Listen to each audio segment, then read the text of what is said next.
Well, good morning to all of you, and I thank the organizers for this opportunity to be here and share with you the Indian MRO space, the activities that are going on, what is currently the situation, and what needs to be done for the future.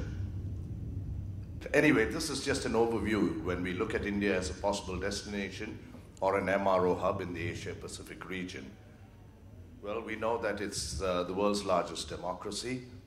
We have a politically stable environment in the sense that while there could be battles between the various political parties, but the general outlook is positive, and the industry has been growing steadily and substantially.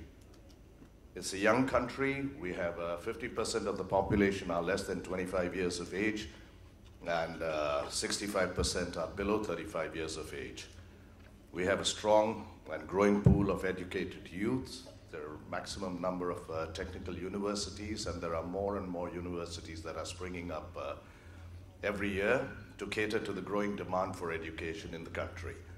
I think one of the prime focuses there is to ensure that every person or every youngster has a right to education.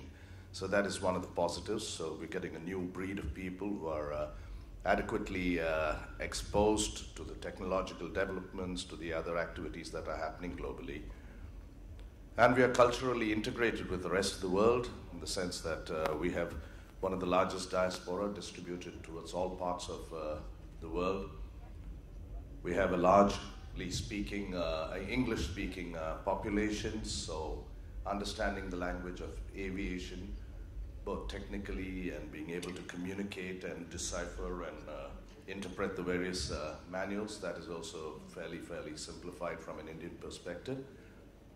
And we are culturally diverse. We are also people very accepting of all nationalities and extending every kind of help and support whenever needed and required. Well, one of the reasons why we choose to say that India has the potential to develop as an MRO destination is the strategic location geographically between Southeast Asia, North Asia, Middle East, and Russia.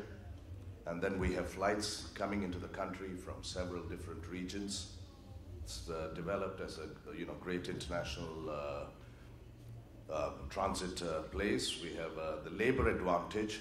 We have a strong engineering talent pool, very competitive labor rates.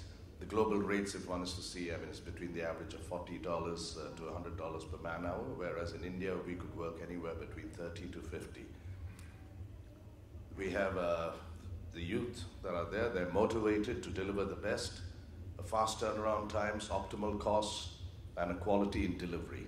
Now, this is really one of the challenges that are there, because while we have a motivated lot of youngsters who are raring to get into the MRO space and deliver, at the same time, the MRO industry in the country is still in its embryonic stage. And I say that it's not because of a lack of experience or exposure in terms of maintenance and supporting aircraft, but primarily it requires a kind of a government intervention or a participation in ensuring that the industry grows and develops to its fullest potential. We have a lot of catching up to do, but well, we will get there eventually. Skip one slide, yeah. So we see that, as David did say, that there's a lot of potential. There's a huge number of aircraft deliveries into the Asia-Pacific region, and India is no less. We have, I'm going to sneak across here to have a look. I'm getting a reflection, David. All right. Yes, there's been a tremendous increase in the passenger traffic over the years. And we are witnessing a growth in the industry. Things. So forgive me, folks, but this is too much of a reflection. And to really sum it up, we are finding a rise in the kind of the GDP. There's a number of aircraft. There are airlines that are coming up. There are over 500 aircraft in service in India currently, and the numbers are set to grow with the 7 existing airlines that are there, and then you have the AirAsia and Singapore Airlines Tata Consortium looking to establish operations in India.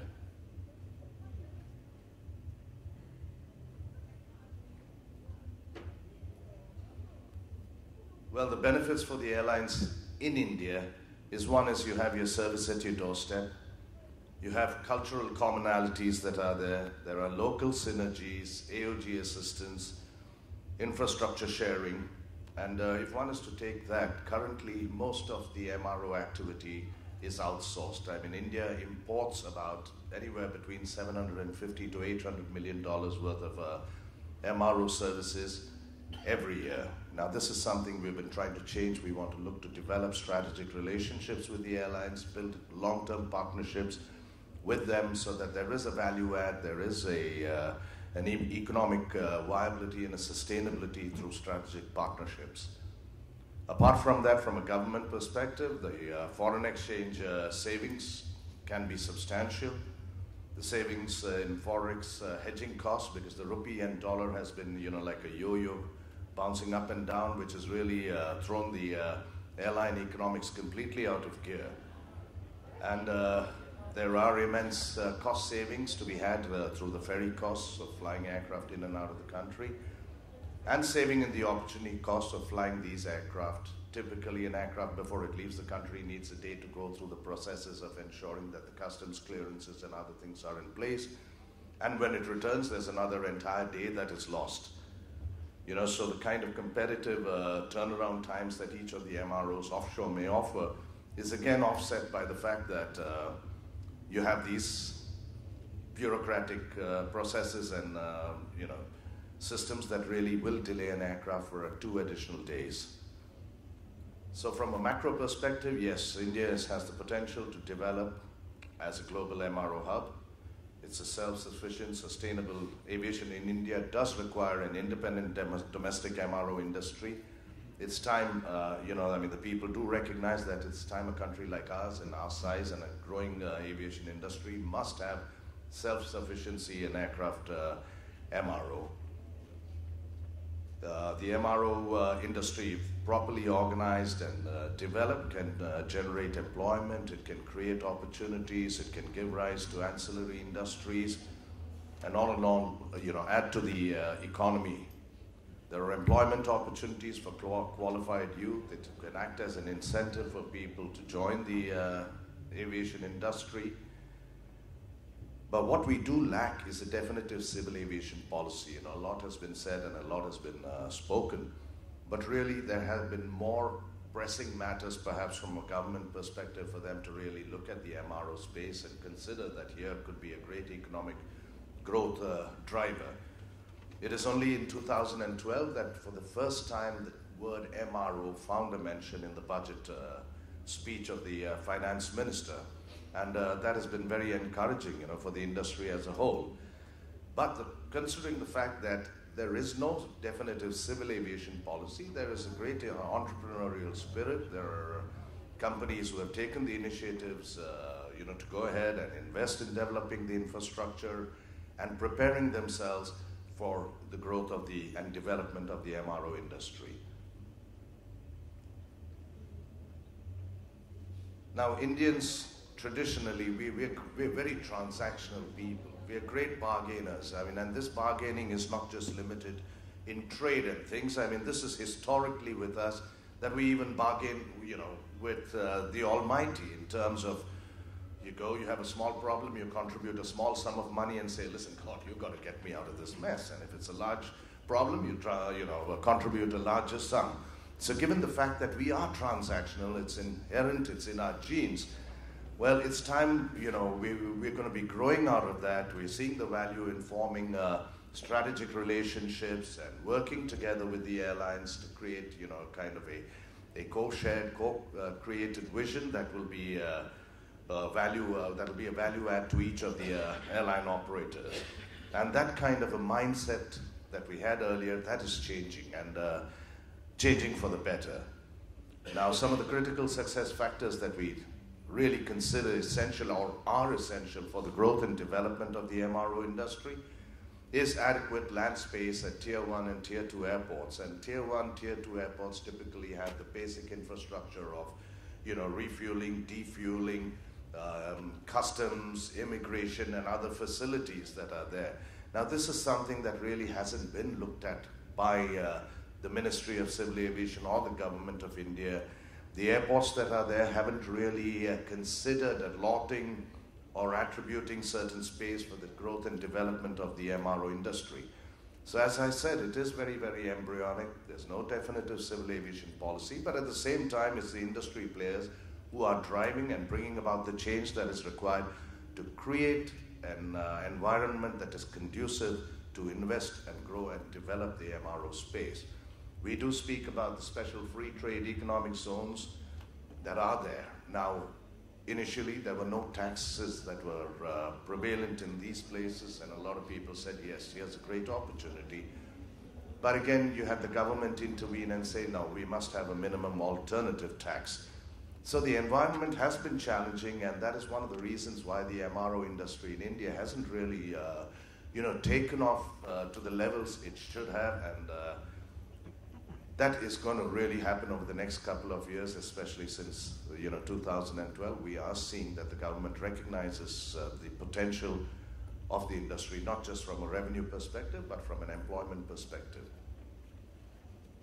Well, one of the biggest challenges or one of the biggest risks that we face as an industry for the future is we have a population of 1.3 billion people, but it's going to be difficult to find really about 3,000 or 30,000 good quality, informed, and trained technicians.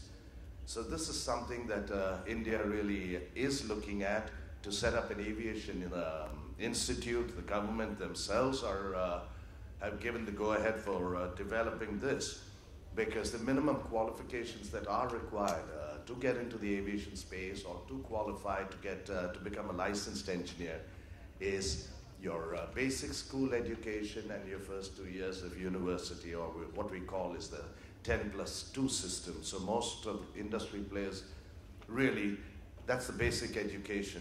But given the kind of technological developments, the kind of enhancements that have taken place, it's going to require a new caliber of people who really can understand and interpret correctly what is happening in terms of technological developments. This was also an industry, and the people who came to this industry is primarily because they couldn't get jobs in any other professional place. And they said, okay, what else, or what is better to do? I mean, I'm sharing this quite candidly with you all, but this was the real situation. And you had them coming into the industry just to make a living, to make a survival. So it is essential that as we go forward, when we talk of education and educating them in aviation and aviation practices, it becomes very important to parallelly inculcate and indoctrinate the right values, the right approaches, the right mental mindset to really be an integral part of our industry, to ensure that they respect the values, they work with an integrity, and deliver competitively.